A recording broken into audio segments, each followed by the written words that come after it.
Oke, bismillahirrahmanirrahim. Assalamualaikum warahmatullahi wabarakatuh. Wabarakatuh. Waalaikumsalam. Ya, selamat pagi Bapak Ibu. Pagi.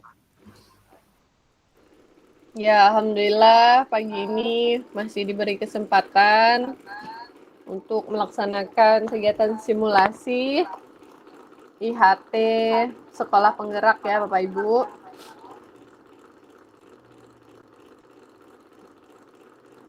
Baiklah, sebelum kita memulai kegiatan hari ini, marilah kita berdoa menurut kepercayaan masing-masing agar acara kita lancar pada hari ini. Baiklah, berdoa dimulai.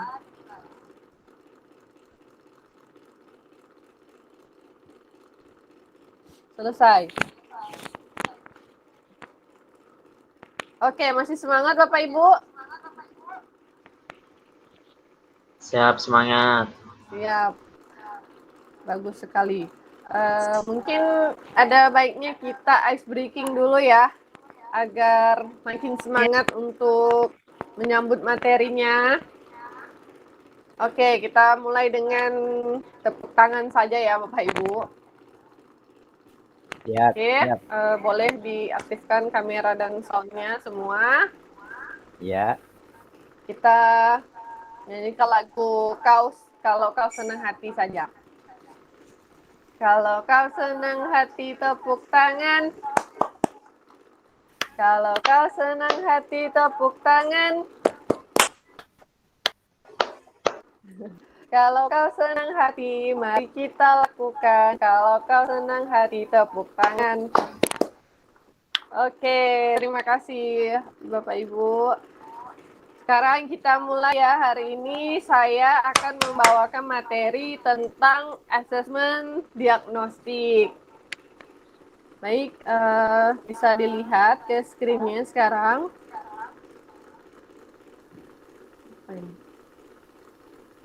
Ya, kelihatan Bapak Ibu? Belum. Oke, Kelihatan, kelihatan. oke. Nah, di sini kita akan mempelajari tentang asesmen diagnostik. Mungkin ada dari Bapak Ibu yang tahu ya sebelum kita menjelaskan lebih jauh tentang asesmen diagnostik ini. Mungkin kita bisa lihat dari kata asesmen dan juga diagnostik. Mungkin ada yang ingin memberikan pendapatnya?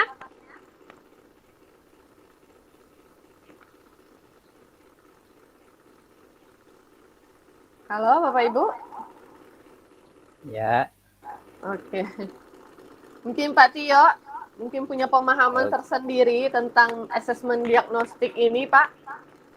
Oke, asesmen menurut sepengetahuan saya berkaitan dengan melihat pengetahuan anak sebelum kita belajar. Iya. Jadi sebelum kita ngajar, dilihat dulu sejauh mana tingkat pengetahuan anak tentang materi yang akan kita sampaikan. Nah, Ya. sementara itu Bu, terima kasih. Baik, terima kasih ya Pak Tio. Ya, itu benar sekali ya Bapak Ibu, karena kita bicara tentang asesmen diagnostik. Ini memang maksudnya adalah kita mendiagnosa dulu gitu. Sebelum kita memulai pelajaran, kita itu memberikan beberapa asesmen kepada siswa, seperti ingin menanyakan entah itu psikologis mereka, ataupun kesiapan mereka, ingin belajar tuh seperti apa. Jadi itu ya yang dimaksudkan asesmen diagnostik. Nah, Bapak Ibu bisa lihat di screen-nya. Jadi kita langsung bahas ke tujuan asesmen diagnostik ya Bapak Ibu, karena tadi sudah paham juga kan tentang asesmen diagnostik. Screen-nya jelas? Halo Bapak Ibu, bisa dengar saya? Iya Bu Ain? Bisa, Bu. Jelas, Bu. jelas Bu, jelas kelihatan. Ibu Ain mengangkat tangannya, Bu Ain?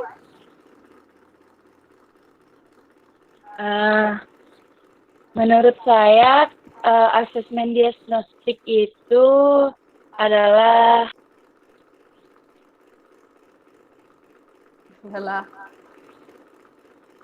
Ya, maaf silakan. jaringan saya ini agak kusut ya Bu. Iya, tidak apa-apa. Kita maklum ya. Iya. Jadi asesmen diagnostik itu yang saya ketahui itu ada 2. Ya, Itu adalah asesmen formatif dan asesmen sumatif. Yang mana asesmen formatif itu berlangsung pada prosesnya dari awal sampai dalam proses belajar mengajar. ya, Yang asesmen sumatif itu adalah bagian dari terakhir, yaitu hasil dari asesmen formatif. ya.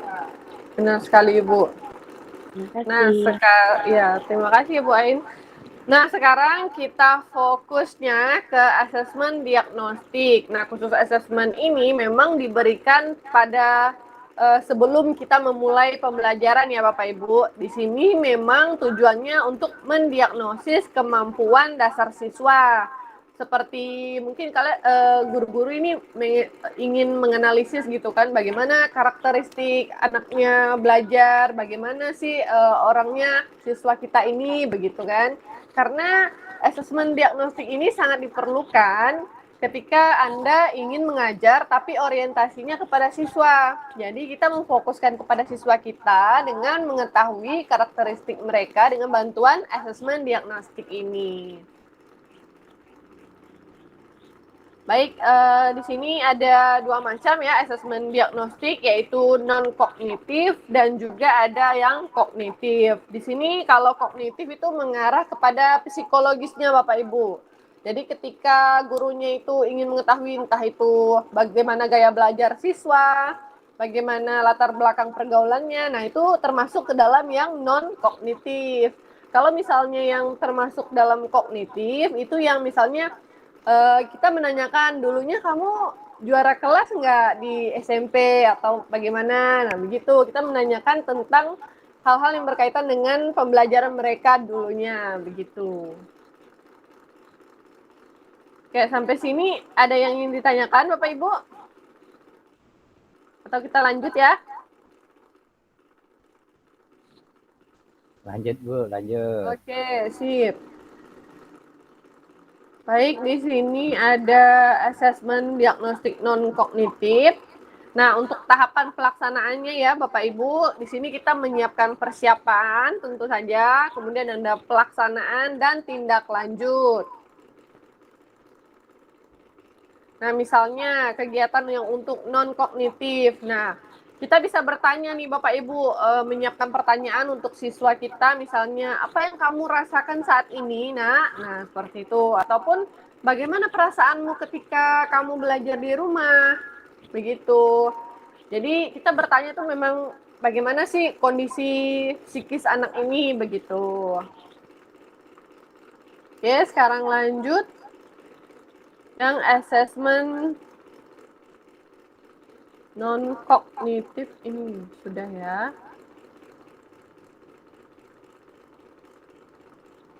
Oke.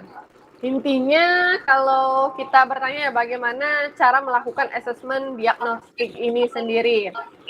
Nah, sangat disarankan ini melakukannya kayak dengan berbicara, mungkin diajak diskusi Bapak Ibu dengan 4 mata. Jadi kayak lebih intens gitu kan kita bertanya kepada siswa kita, seperti agar mereka tuh bisa mengungkapkan dengan jelas gitu bagaimana sebenarnya kondisi mereka begitu.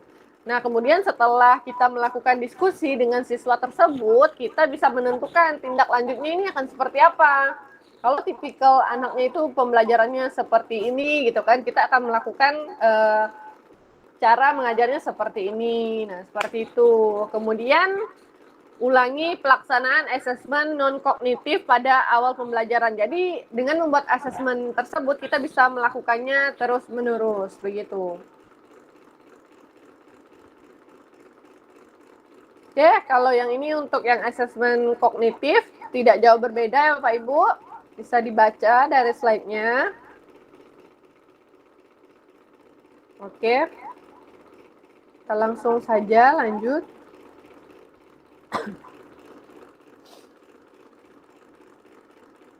Nah, misalnya ini ya, contoh dari asesmen diagnostik yang kognitif. Kalau tadi yang non kognitif itu kan berkaitan dengan psikis ya.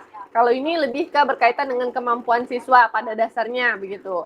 Nah, Bapak Ibu bisa memberikan tes seperti soal ataupun apa gitu kan untuk mengetahui kayak sejauh mana gitu pemahaman mereka tentang pembelajaran Bapak Ibu di awal-awal gitu, kayak kalian mengerti tidak materi ini seperti ini gitu, dan siswanya akan merespon.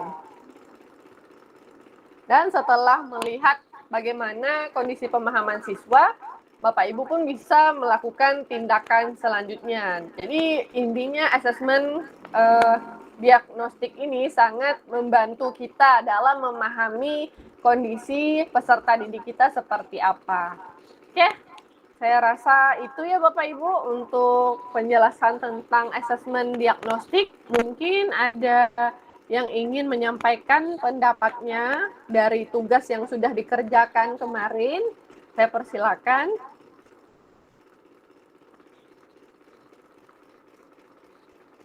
Mungkin Bu Ain atau Pak Andre.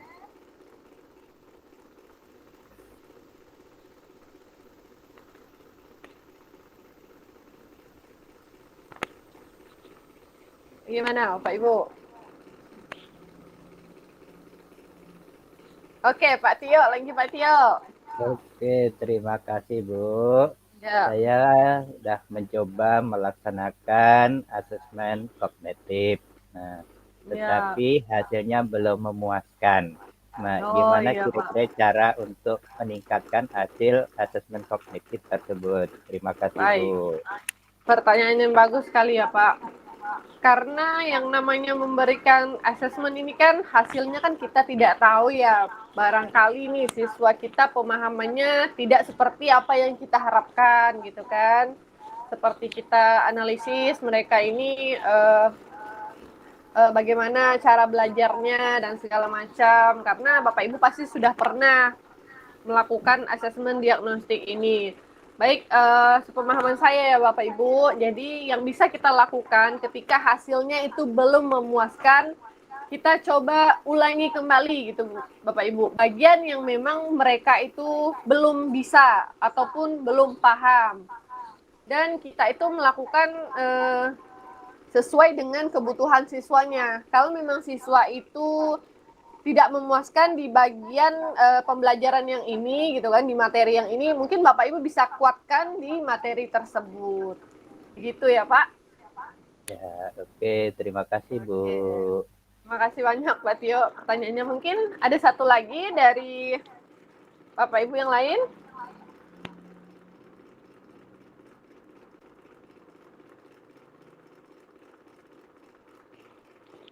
Baik, tidak ada.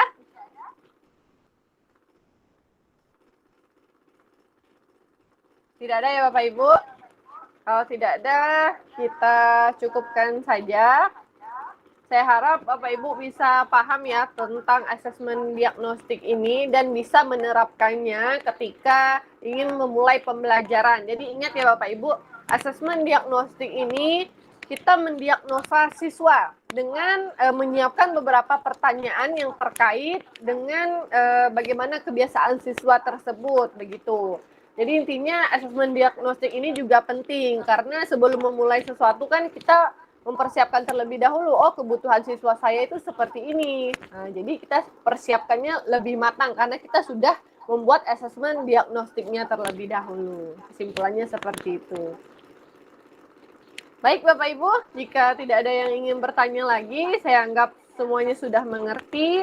Terima kasih banyak atas perhatiannya. Semoga apa yang kita diskusikan hari ini bermanfaat bagi kita semua ya Bapak Ibu.